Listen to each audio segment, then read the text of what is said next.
Inkuru ibabaje kandi inkuru yateye agahinda.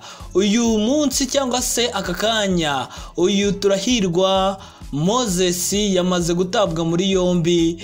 Yari afite inzu y'imideri yitwa Motionless. Uyu Turahirwa aherutse gutangaza amagambo akomeye cyane ku rukuta rwe rwa Instagram, aho abantu bayabonye banayasomye batunguwe baravuga ngo ese uyu muntu yababa mu Rwanda. Abantu bose baravuze ati uyu muntu ntabwo yaba yaravuze aya magambo ari mu gihugu cy'u Rwanda, ntabwo bishoboka. Ariko uyu Turahirwa Moses, RIB, umuvugizi wa RIB amaze kubitangariza ikinyamakuru Igihe ubwo baganiraga, yavuze yuko uyu Turahirwa Moses yatawe muri yombi, aho akurikiranweho ibyaha birimo gukoresha ibiyobyabwenge byinshi bikabije.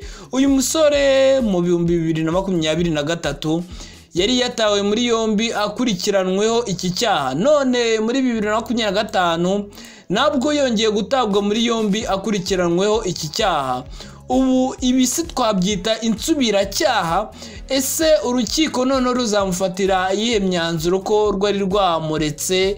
Yatangaga impamvu yuko ari umunyeshuri ashaka gukomereza amashuri ye mu Bubiligi. None uyu munsi wa none araza gutanga iyihe mpamvu igihe azaba agejejwe imbere y'ubutabera. Uyu Turahirwa Moses rero nyuma yo gutangaza amagambo yuko yanga adakunda inkotanyi ndetse n'umukuru w'igihugu atamwiyumvamo, ibi ngibi abantu bahise batangira kwibaza ngo ese uyu musore yaba yabyanditse ari mu Rwanda cyangwa ntabwo ari mu Rwanda. Ariko nk'uko namwe muhise mubisobanukirwa, niba yari ari mu Rwanda, uyu musore yari yakoresheje ibiyobyabwenge byinshi bimutera kwandika bino bintu. Abandi bakavuga ngo ibiyobyabwenge byinshi iyo binyweye n'ubundi bigutera gukora ibyari bikurimo.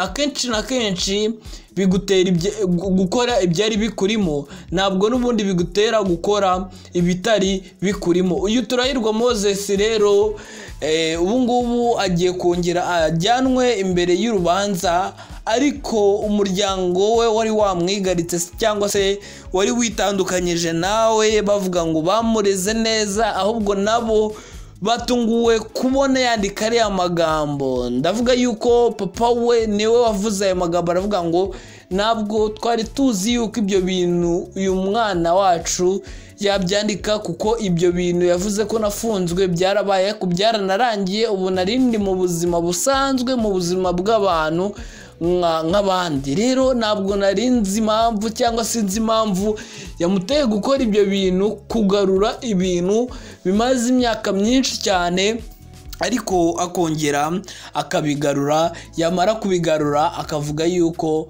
ngo byamubabaje kandi ari urwango kugeza na n'ubu agifite. Uyu Turahirwa Moses mu bihe byagiye bitambuka, umuhanzi uriya bitake umuhanzi bita Bitrey yagiye abitangaza avuga ngo abantu bari hafi ye y'uyu munyamideri basigaye babona yitwara ukuntu kudasanzwe, kandi ingeso cyangwa se imyitwarire ari kugira ntabwo ari iy'umunyarwanda. Ndetse n'umuhanzi bita Kevin nawe yarabitangaje.